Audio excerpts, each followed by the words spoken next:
It was a humid night in the dimly lit coffee shop tucked away at the corner of a smoky alley. Cigarette haze hovered in the air, mingling with the scent of fried rice and black coffee. Basri sat across from his best friend Jarwo. The two of them relaxed in their regular spot, worn plastic chairs and a wobbly table, their usual gathering ground. The table was cluttered with coffee cups, cigarette packs, and an ashtray overflowing with butts. Jarwo took a deep drag from his cigarette before exhaling slowly, his eyes fixed on his phone screen.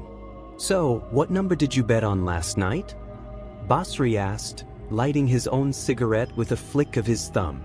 Jarwo sipped his bitter black coffee, his face thoughtful. "For 59, the usual. I had a strong feeling it would hit this time." Basri grinned, nodding slowly. "I went with 326. That number came to me in a dream a few nights ago. Something tells me tonight is going to be different." The anticipation buzzed silently between them. These late-night conversations weren't new. Betting on the lottery had become a ritual for Basri and his small circle of friends. For them, numbers weren't just digits. They were symbols of hope, the thread they held onto to escape the monotony of their lives. Moments later, their friend Sapta burst out, waving his phone. "Hey, the results are out." The three men huddled together, eyes locked onto the glowing screen. "The winning number is..." Sapta paused dramatically, 326. A stunned silence followed. "Yes." Basri's eyes lit up like fireworks. 326. "That's mine." He leaned back with a satisfied grin, the smoke from his cigarette curling upward like a victory flag. He hadn't won a fortune, just 300,000 Indonesian rupiah, but for Basri, it was enough. Enough for a celebration, for laughter, for drinks with friends. Enough to feel, if only for a night, like luck was on his side. "Let's celebrate," Jarwo said, slapping Basri's back. "This calls for something stronger than coffee." They all laughed and nodded. Sapta added, "I know just the place." Within an hour, they had bought bottles of cheap liquor, snacks, and cigarettes, and made their way to the edge of the rice fields, a quiet, isolated spot they often visited. It was their own secret getaway, free from the worries of work, bills, and their dull routines. Under the moonlight, surrounded by swaying rice stalks and the occasional chirp of crickets, they drank, smoked, and laughed. The bottles emptied one by one, stories grew wilder, and the night became a blur of joy and intoxication. Eventually, they passed out under the stars, the rice fields whispering around them. The next morning, Basri awoke with a pounding headache, the sunlight stabbing through his eyelids. His clothes were damp with morning dew, and the laughter of last night seemed distant and unreal. But the memory of his win brought a smile to his lips. It wasn't much money, sure, but it had given him joy. Back home, he cleaned up, made himself a modest breakfast, and sat down in his room with a small, worn-out notebook. Its pages were filled with scrawled numbers, years of lottery guesses and dreams, some crossed out, some circled with hope. He flipped to a fresh page and began scribbling new combinations. 428, or maybe 357, he muttered, tapping his pen against his chin. Just then, a voice called from outside. It was Jarwo.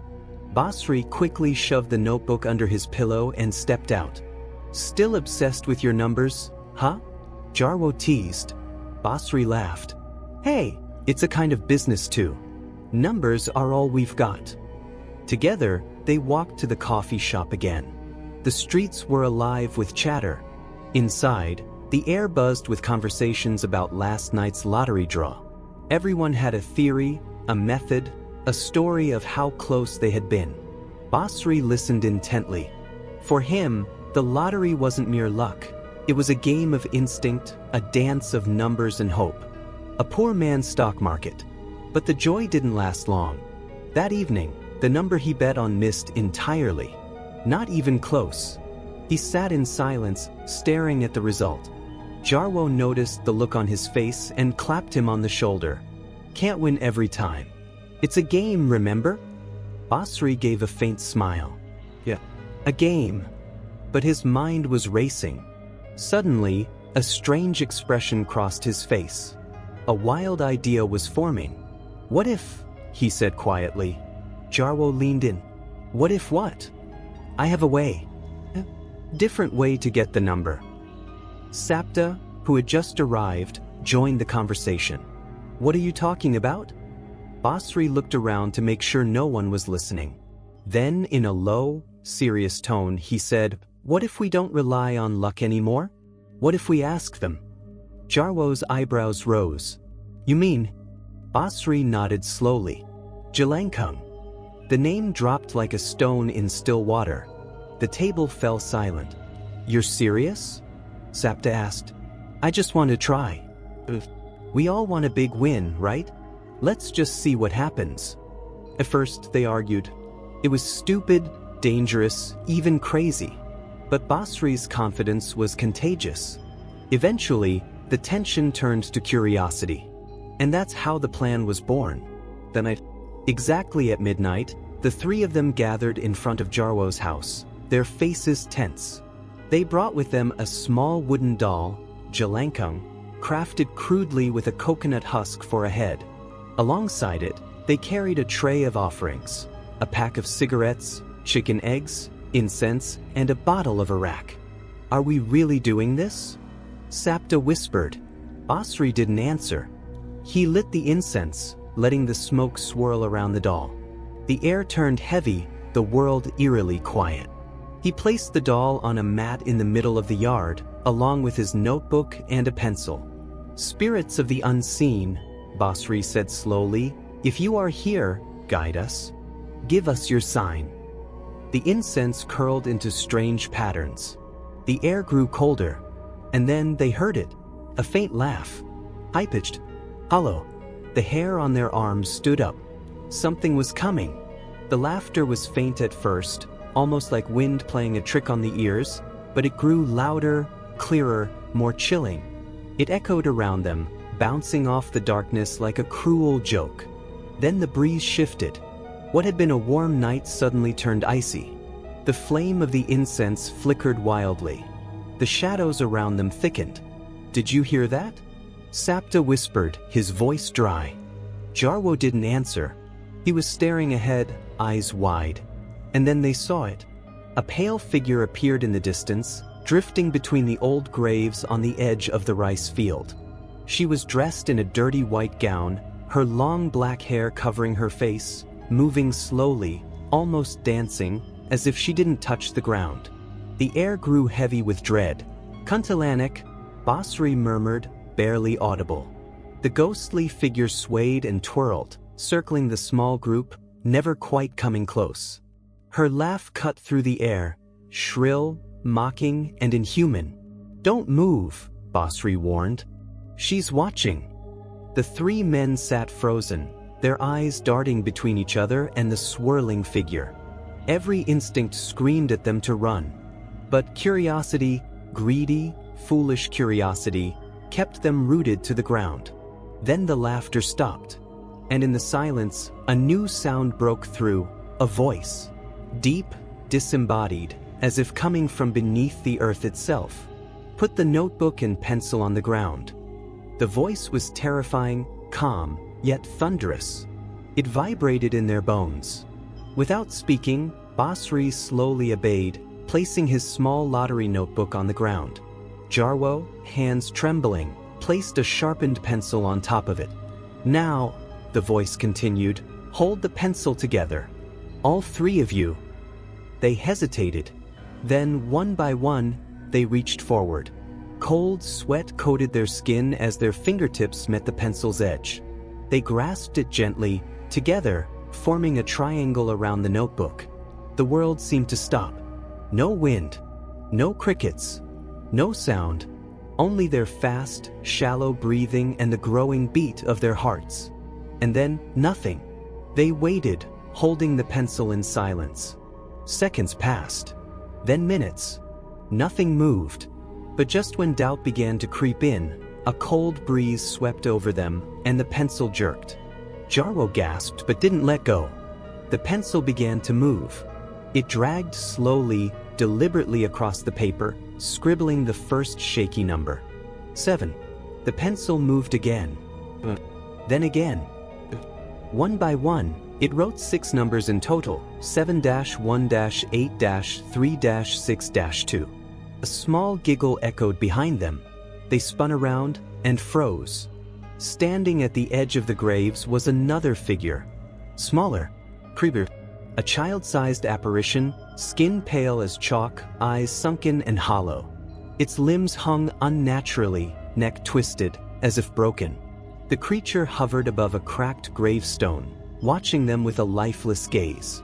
It slowly extended its hand, long and bony, toward the notebook. Then, with a sharp movement, the pencil in their hands jerked again. "Bring an offering," the voice commanded. "A cow's head. Only then will the numbers bring victory." The pencil dropped with a dull thud. Everything stopped. No ghost, no wind, no voice, just silence. The aftermath. The 3 men sat in stunned silence, their minds unable to process what had just happened. Did that really happen? Sapta whispered, staring at the notebook. Basri slowly picked it up. The numbers were there, clear and freshly written. Jarwo exhaled shakily. "A cow's head? That's insane." But Basri's expression had shifted. "It's not insane," he said quietly. "We wanted the real numbers. We got them." No one said anything about blood sacrifices, Sapta muttered. "This is going too far, Ba." Basri turned to face them both. "Think about it. If these numbers hit, we win big. Not just a few 100,000, millions. We could change our lives." Jarwo frowned. "And if it's a trap?" Basri paused. "We've come this far," he said. "Why back out now?" The decision. Later that night, back at Basri's house, they talked in hushed tones. "The cow head. Where are we even going to get one?" Sapta asked. "There's a butcher at the market," Jarwo said. "We can go early. I'll handle it." They nodded. No one laughed. The joke had gone cold. The next morning, as the sun rose over the sleepy village, the 3 of them rode to the market. They bought a fresh cow head, carefully wrapped it, and brought it to the same rice field near the graveyard, placing it next to the Jelangkung figure. The number from the night before still etched clearly in Basri's notebook. Before leaving, they whispered their intention again to the spirit. "We've brought the offering. Let these numbers win." The bet. With trembling hands, they pooled all their remaining money. Basri sold his old cell phone. Jarwo withdrew everything from his savings. Sapta borrowed from a friend.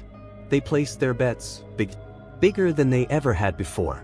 As the clock ticked toward evening, their nerves were shot. Every minute felt like an hour. Every sound made them jump. By the time the lottery results were about to be announced, they were back in the coffee shop, crowded around Sapta's phone. The screen refreshed. "Here it comes," Sapta whispered. The numbers appeared on the screen. 718,362. Silence. "Yes," Basri shouted, standing up. "It's them. It's all 6. Sapta yelled, leaping to his feet. Jarwo stared in disbelief. It worked. It really worked. They had done it. They had won millions.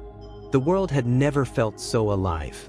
Basri, Jarwo, and Sapta burst out of the coffee shop, shouting like madmen, hugging each other in disbelief. The air around them buzzed not from caffeine or smoke this time, but pure, raw adrenaline. They had done it. The exact 6 numbers the Jelangkung spirit gave them had been drawn. The payout was beyond anything they'd ever dreamed of. Overnight, they had become wealthy men. "Do you realize how much this is?" Sapta gasped. "This is real money. We're rich." Basri stood silently for a moment, clutching his notebook, still processing it. Then he smiled, a slow, almost eerie smile. This is just the beginning." The 3 didn't sleep that night. Instead, they made plans, celebrated, and laughed like children. The cow head offering had worked. The spirit had kept its promise. And now, they believed, they had found the secret key to life itself. The next morning, they drove into the city, each buying a brand new motorcycle, the kind they had only ever seen in glossy shop windows. For the first time in their lives, they didn't have to look at price tags. Their arrival back in the village was like a scene from a movie. Shiny engines, leather jackets, and wide grins. People watched, surprised and curious. Some even clapped. No one asked where the money came from. No one dared. That night, they threw a grand feast. Roasted chicken, grilled fish, rice dishes laid out in rows. Liquor flowed freely, laughter echoed, and for once, the three friends felt truly untouchable. "This is it," Jarwo declared, raising a glass. "We found the secret. We beat the system." Basri leaned back in his chair, watching the sky. But beneath the surface of his joy, something in his eyes flickered. Worry? No one could tell. The whisper returns. As the night dragged on, and the crowd thinned, the three sat quietly near the edge of the rice field once again. Their bikes glistened in the moonlight, the remains of food scattered around them. "I keep thinking about last night," Sapta said. "About that thing we saw. That girl." Jarwo shifted uncomfortably. "It's over. We paid the price, we got our reward. That's it." But Basri stayed silent. In the wind, something rustled. Or whispers. And then, faintly, a voice. "A promise made must be kept." The whisper was like cold metal against the skin. It sent a shiver through their bones. They looked around. Nothing. Just wind. But they knew. Deep down they knew. The price of greed. The next few days were a blur of indulgence. Basri, Jarwo, and Sapta spent wildly. Clothes, gadgets, new furniture for their families. They partied, gambled, and reveled in their sudden power. But the dream didn't last long. One morning, Sapta awoke with a splitting headache and a strange rash on his arms. At first, he thought it was from drinking too much. But then his skin began to peel, red, raw patches appearing with no clear cause. Jarwo, too, began having violent nightmares. He would wake up drenched in sweat, screaming about a little girl with broken limbs crawling toward him in the dark. As for Basri, he began hearing whispers even when no one was around. "Bring it. The second head. Or lose everything." The voice was always the same, calm, cruel, certain. "The second offering." "I think we messed up," Basri said one night, pacing nervously in his room. Jarwo looked at him, eyes bloodshot from lack of sleep. "What are you talking about?" "The offering. The cow's head. We only gave one." "So, the spirit asked for one to give us the first number," Basri said, voice rising. "But we won big. We should have given more. We took too much." Sapta stood quietly in the corner, scratching his arms until they bled. "I don't care what it takes. I just want this to stop." Basri didn't hesitate. "We need to go back. Tonight." Midnight ritual. Back at the graveyard, the air was heavier than before. Their motorcycles sat on the edge of the field, engines still ticking from the long ride. The moon was bright, but the sky looked bruised, tinged with a strange, reddish hue. This time they brought 2 cow heads. Twice the offering. They placed them on either side of the Jelangkung doll and lit the incense again. The ritual began just as before. Smoke spiraled upward. The night went still. And then, laughter. Not one voice, but many. Children, women, old men, all laughing, overlapping, echoing around them. Then came the voice. Familiar. Came back. "Good." Basri knelt. "We've brought more. We want peace. Please." There was a pause. Then the spirit whispered, "Peace is earned after balance is restored." A gust of wind knocked over one of the cow heads, spilling blood onto the mat. Jarwo gagged. Sapta turned away. The Jelangkung doll trembled, and the pencil on the notebook lifted on its own. It wrote one word. Debt. The collapse. That night, Basri couldn't sleep. He stared at the ceiling, heart pounding. He knew something was coming, and he was right. The next day, the lottery officials released a public warning. Their bet was being investigated. Somehow, a leak was suspected. All winnings were frozen. The money they had already spent? Gone. The motorcycles? Repossessed. Their accounts? The villagers turned on them fast. Accusations of cheating, of dark magic, of lies spread like wildfire. And as if that wasn't enough, Sapta collapsed. His skin had blistered all over. He was rushed to the hospital, unconscious, and his condition worsened every hour. Jarwo refused to leave his house. He kept the lights on at all times, paranoid and muttering to himself about the girl with hollow eyes. His family tried to intervene, but he attacked his brother during a breakdown and was taken to a psychiatric ward. Basri watched it all unfold, numb. The whispers hadn't stopped. They were louder now, everywhere. Basri walked alone down the narrow dirt path leading to the rice fields, the night air thick with fog and silence. His footsteps crunched on dry leaves, the distant howling of dogs echoing from the village. Every corner of his mind whispered the same phrase, again and again. A promise made must be kept. He hadn't slept in days. His eyes were sunken, his body frail. The money was gone. Sapta lay dying in the hospital, and Jarwo, once loud and full of life, was now a shadow of himself, locked in a psychiatric ward, screaming about ghosts only he could see. Basri clutched the tattered notebook to his chest. The very same notebook that had once brought him joy and hope now felt like a cursed object, burning in his hands. He stopped at the edge of the graveyard, the moonlight casting long, pale shadows over the cracked tombstones. He was alone, but not for long. The final summoning. He knelt in the same spot where it all began. No offerings this time. No friends. Just him, the Jalankung doll, the notebook, and the pencil. He lit one last stick of incense. The smoke curled and danced in the air. His hands trembled as he placed the pencil on the open page. Then, in a soft voice, he whispered, "I'm here. You gave me the number. I gave you the offering. But now you've taken everything else. Why?" The wind blew harder. And then he heard it. Because greed never ends. Basri's head snapped up. The voice was close now, closer than ever. It came from behind him, around him, inside him. You made a deal, but deals with spirits are not measured in gold. They are measured in souls. From the shadows, the same childlike ghost appeared, the crooked girl with hollow eyes and broken limbs. She hovered just above the earth, floating silently toward him. Basri didn't move. He was too tired, too broken. "I didn't ask for this," he whispered. "I just wanted a chance." "And you were given one," the voice hissed. "And you wasted it. You fed your desire. You didn't honor your word." Basri clenched his fists. "I gave the cow's head. I came back. Too late. Too little. Too selfish." Then the doll began to tremble again. The pencil lifted, and once more, the spirit wrote a number. But this time, it was just one number. "Sir." Basri stared at it, confused. "What does that mean?" he whispered. "It means you have nothing left." The curse unfolds.